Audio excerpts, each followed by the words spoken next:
பரங்கிக்காய் பாருங்கள் எடுத்து வச்சுருக்கேன். பொரியலுக்கு வெங்காயம் அரைச்சி வச்சுருக்கேன். தேங்காய் வந்து மிக்சியில் போட்டு திரிச்சு வச்சுருக்கேன். இப்போ தாளிக்கும் போது உங்களுக்கு வீடியோ காமிக்கிறேன். இன்னும் காஞ்சிருச்சு. இப்போ கடுகு போட்டுருவோம். போடுவோம் சின்ன வெங்காயம், கருவேப்பிலை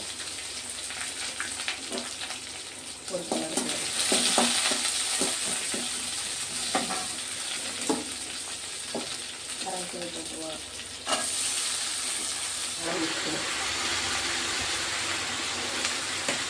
தேங்காய் பூ போட்டுடலாம்.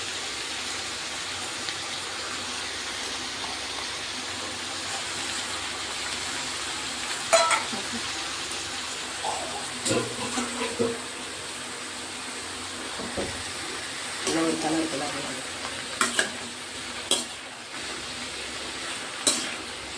இந்த காய் வந்து ஒரே ஆவியில் வந்துடும் சீக்கிரம்.